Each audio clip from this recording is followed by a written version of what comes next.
love our footy, and I want to talk about the first half last week because there were some promising signs. I saw it, I enjoyed it. We know what happened in the second half, but first half was good. Yeah, absolutely. Positive signs in the first half. You know, we're well and truly in the game at half time, and some of the ball movement and the defensive actions we were really pleased with. We're fully aware that a game needs to be played over 4 quarters, and that's our biggest challenge. We're in the game at half time. The last quarter, the scores were even, 5-2 apiece. And reality is that that's not good enough. The final 10.5 minutes of play in the third quarter, the Tigers managed to kick 8 goals 3 and we didn't score. So our review this week is very much centred around that. These are the things that we tried. Let's have a look at it. Why didn't they work? Let's try and work out how we can be better at these things. There's some pleasing aspects from a coaching point of view with a number of the younger players. We're certainly not losing that. But at the same time, we're still going to ram home that we want some elite standards. And we're starting a game plan and a training regime from absolute scratch. We've clearly have come in and there's been a change of direction in the footy club. And we have some quality young players that are certainly buying in. Reality is you've been together for 3 weeks. Now, you come in with a game plan, they've got a pre-season to get it. It doesn't stay the same, does it? You've got to start playing football, see how everyone adapts to that, and you have to change it, thusly, don't you, as a result of what you've seen on the weekend. Yeah, absolutely you do. And there are some, trends already starting, with some of the top clubs that have got their players up and running. Got core age group of probably between 22 and 26. Have had 4 or 5 pre-seasons, they're ready to go. We're still clearly back at an establishment stage. And one of the things that we're working on strongly, and we believe is letting us down game day in those periods of time, is certainly just basic defensive principles. And it is one of those things when a number of players come into your side as young players, if they all come in together, one of the things that you're rarely taught coming up through the ranks is basic defensive principles. So we're doing a lot on that, and it has to. No, as we see from you, you didn't get that at all. No one took the time, and that's why you've left me with a whole heap of kids that can't do it. It's your fault.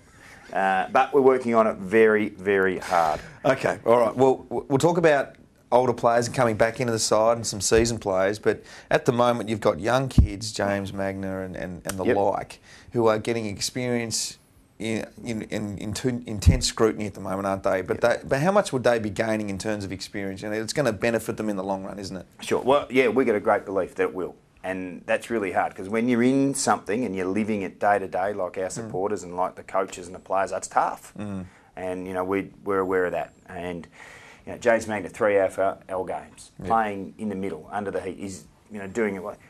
Jack Watts, he's played in the midfield 3 weeks in a row. He's played 43 games now. He's learning a lot about footy. Now, what we need to do, I was going to also bring out Jeremy Howe. 3 games, he's played 16 games. He's our best player on the weekend in a below par performance. He plays in the midfield for 4 quarters. They're learning heaps about the game. Now, you asked me the question, well, will that stand them in good stead?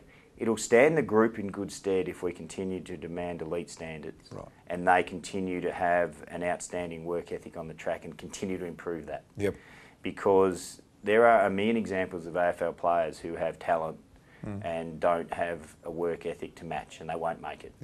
So we need to be hard on Jack Watts and we need to be hard on Jeremy Howe and James Magner to make sure that these things they're going through now will be beneficial. Because you can't simply say, just spend time there and you're going to learn. It doesn't do it. Because there's also, the AFL is littered with players that get to 50 games and they're dropped off lists because they didn't learn. They weren't taught. So that's where we're at. We know that. And it's tough work. Fair to say it's a tough job for a coach. It's not just here's the game plan, go and do it. You have to actually teach guys, nurture guys, feel how they're feeling and help them through. This is serious coaching. This is serious. It's emotional, and that's why I bought your friendship plan, mate. Just to help you get through the emotions of it. Now, last question before I let you go and get back into it, mate. Yes, what do you got for me? I bumped into Colin Sylvia at the MCG last week. He wasn't on the ground. No. Surely he's back soon. Excited to see him back. Brent Moloney, big body guys, the senior players. with Liam Jurrah, we're going to see them soon? Yeah, look, we are. Brent Moloney, we have our main training session tomorrow, and we expect Brent Moloney to be available for selection. That'd be wonderful. And you'd mentioned before Jimmy Magner, who's had a lot to do in the midfield. You'll learn a lot from him. We get another player in there to teach him some things. Also help share the load through the midfield. Colin Sylvia and Liam Jurrah will be playing in the VFL game, not this weekend, the one after. And that's fantastic. They've both completed a significant amount of training.